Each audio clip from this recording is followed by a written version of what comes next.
Deep beneath the dry yellow earth of Shaanxi province, there is a kingdom that has never seen the sun. It is a world of silent soldiers, bronze chariots, and rivers of liquid silver that flow through a landscape of carved mountains and miniature cities. For over 2 millennia, this underground empire has remained sealed, guarded by 8,000 clay warriors with unique faces and rusted blades. The center of this necropolis lies a man who was so terrified of the end that he tried to outrun death itself. He was the man who turned 7 warring nations into one, the man who gave China its name, and the man who eventually lost his mind to the very mercury he believed would make him a god. We often think of history as a series of dates and battles, but the story of Qin Shi Huang is something more primal. It is a study of what happens when a human being maintains total, undisputed power over the physical world, only to realize he is still a slave to his own biology.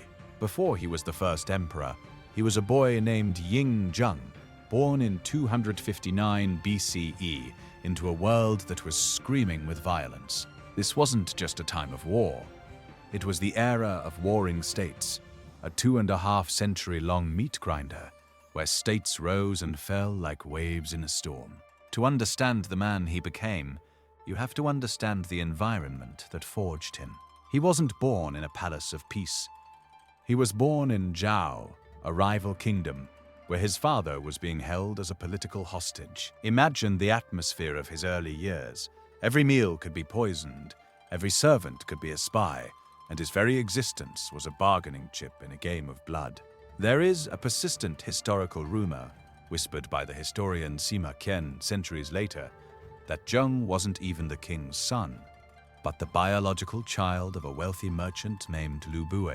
Whether this was true or merely propaganda designed to delegitimize his reign, the young prince grew up in a web of scandal and uncertainty. If you're captivated by the way power and paranoia shaped the ancient world, you'll find that the story of the Qin is just the beginning of what we explore here. So consider joining our community for more deep dives into the shadows of the past. When his father died in 247 BEC, Zheng became the king of Qin at the tender age of 13, an age when most are navigating the awkwardness of youth. He was navigating a court of vultures. For the first 9 years of his reign, he was a king in name only. The real power sat in the hands of his mother, the Queen Dowager, and her lover, the merchant Lu Bue.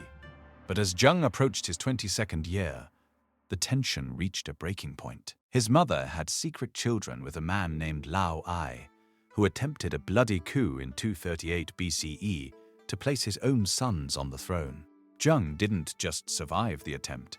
He crushed it with a cold, calculated efficiency that would become his trademark. He executed his half-brothers, banished his mother, and forced his former mentor, Lu Bue, to take his own life. This was the moment the boy died and the tyrant was born. He had learned a hard lesson. Blood didn't guarantee loyalty, and love was a vulnerability. From that point on, he would trust no one. With his own house in order, Zheng turned his gaze outward. The 6 other states, Han, Zhao, Wei, Chu, Yan, and Qi, were ancient, proud, and locked in a stalemate. But Qin was different. Under Zheng's direction, Qin became a machine designed for one thing: total war.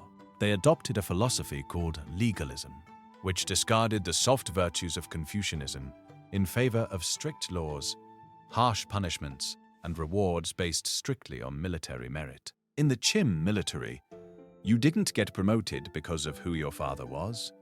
You got promoted based on how many enemy heads you brought back from the field. Between 230 BCE and 221 BCE, Zheng unleashed a whirlwind. One by one, the rival kingdoms fell. He didn't just defeat their armies, he dismantled their cultures, moved their noble families to his capital to keep them under his thumb, and melted down their weapons to cast giant bronze statues. By the time he was 39, he had done what no one in history had ever achieved. He was the master of everything under heaven. But as the borders of his empire expanded, the wars of his mind began to close in. In 221 BCE, he declared himself Qin Shi Huang, the first emperor. He was no longer a king, he was a cosmic figure. He began a massive project to standardize everything. The width of cart axles, the weight of coins, the style of writing, everything had to be uniform.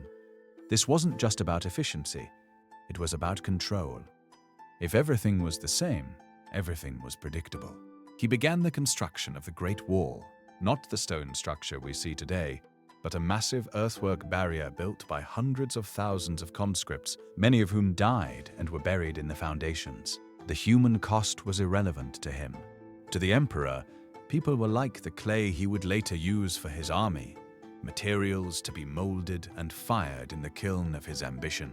Yet, for a man who controlled the lives of millions, he was increasingly haunted by his own mortality. It started as a subtle preoccupation and grew into a consuming fire. He began to fear the 5 elements and sought the secret to eternal life with the same intensity he had used to conquer Zhao or Chu. He became a patron to the Fangxi, a group of alchemists and mystics who claimed that across the sea lay the islands of the immortals. In 219 BCE, he sent an explorer named Xu Fu with a fleet of ships and thousands of young men and women to find the elixir of life. They sailed into the horizon and were never heard from again. Some believe they reached Japan and stayed there to avoid the emperor's wrath. Others believe they were swallowed by the sea. Regardless, the emperor was left waiting on the shore, a god-king who could feel his pulse fluttering in his neck. As the years passed, his behavior became increasingly erratic. He survived 3 major assassination attempts, each one leaving him more isolated. He began to live like a ghost in his own palace. He built a network of 270 palaces around his capital, connected by elevated enclosed walkways and tunnels. He never slept in the same place twice in a row, and anyone who revealed his location was instantly executed. He was trying to hide from death, believing that if the spirits couldn't find him, they couldn't take him.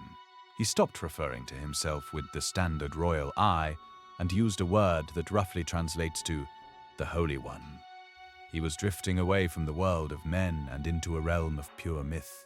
It was during this period of decline that the emperor began his fatal relationship with Mercury. His alchemists told him that Mercury, with its liquid shimmer and strange weight, was the essence of the stars, a long-life substance that would harmonize his body with the universe. He began to consume it in the form of wine and pills.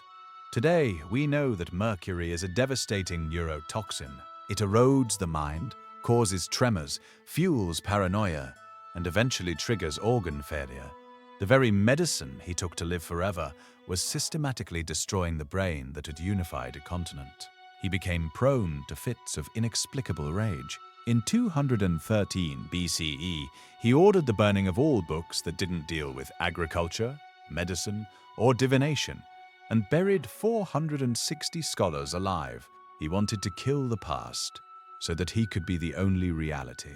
The construction of his tomb, which had begun the moment he took the throne, reached a fever pitch. This wasn't just a grave, it was an insurance policy. If he couldn't find the elixir in this world, he would rule the next one. The Terracotta Army is the most famous part of this complex, but it is just the outer guard. Each soldier was handcrafted, originally painted in vibrant purples, reds, and greens, and equipped with actual functional weapons. They were arranged in battle formation, facing east, the direction of the states he had conquered and destroyed. It was as if he expected the ghosts of his enemies to come for him in the afterlife, and he wanted an army of clay to hold them back. But the center of the mound, the actual burial chamber, is where the true madness lies. Ancient texts describe a ceiling encrusted with pearls to represent the stars, and a floor where the Yangtze and Yellow rivers were recreated using flowing mercury, moved by mechanical pumps. While the tomb rose, the emperor's health collapsed. In 210 BCE, he went on his 5th and final imperial tour. He was searching for a legendary giant fish in the Eastern Sea that his advisors told him was blocking the path to the islands of the immortals. He reportedly killed a large fish with a crossbow, convinced he had cleared the way to eternity. But a few days later, he fell ill. He died in a place called Shakyu, far from his capital, at the age of 49. The man who had conquered the world died in a traveling carriage, likely shivering from mercury poisoning, clutching at a life that was slipping through his fingers like sand. The aftermath of his death was a dark comedy of errors. His chief advisor, Li Si, and the eunuch Zhao Gao knew that if the news of the emperor's death broke before they could secure their own power, the empire would descend into civil war. They kept his death a secret for 2 months. To hide the smell of his decomposing body in the sweltering heat of the journey back to the capital, they ordered carts of rotting fish to be placed near the imperial carriage. The first emperor, who had spent his life obsessed with purity and divine status, returned home as a heap of decaying flesh hidden by the stench of dead seafood. It is a grim reminder that no matter how many walls you build or how many rivers of mercury you pour, the physical reality of being human is inescapable. The empire he built to last 10,000 years didn't even last 15. Without his terrifying presence to hold the machinery together, the Qin dynasty shattered almost immediately. His son was incompetent, his advisors turned on each other, and the peasants, tired of being used as fuel for his grand projects, rose up in a massive rebellion. By 206 BCE, the Qin were gone, replaced by the Han dynasty, yet in a strange way, Qin Shi Huang won. The Han kept his administrative systems, his script, and his idea of a unified China. He had set the template for what the nation would be for the next 2,000 years. He was the architect of a civilization, even if he was a monster of a man. Today, the tomb of the first emperor remains one of the great mysteries of archaeology. While we have excavated the pits containing the army, the central mound remains untouched. The Chinese government has hesitated to open it, partly out of respect and partly out of fear that modern air would destroy the ancient artifacts inside. There is also the very real danger of the mercury. Probes inserted into the mound have confirmed that the concentrations of mercury are dangerously high, suggesting that those ancient descriptions of silver rivers might not be myths after all. The emperor still sits in his toxic palace, surrounded by his silent army, waiting for a future that will never come. His story is a warning about the limits of human will. Qin Shi Huang was a man who achieved everything a mortal could dream of, yet he spent his final years in a state of constant, shivering terror. He looked at the vastness of his empire and saw only the shortness of his own breath. He tried to turn himself into a machine, then a god, and finally a ghost, all because he couldn't accept the one thing that connects every human being who has ever lived: our finitude. As we look at the terracotta faces of his soldiers, we aren't just looking at the glory of an empire. We are looking at the debris of a man's fear. If you found this journey into the depths of power and obsession worth your time, hit the subscribe button to join us as we uncover more of history's most complex figures. The first emperor believed he could control the future by burying the past, but as we've seen, the past has a way of outlasting even the most powerful kings. What do you think? Was he a visionary who paved the way for a nation, or a man whose brilliance was swallowed by his own shadow? Let us know in the comments, and we'll see you in the next investigation.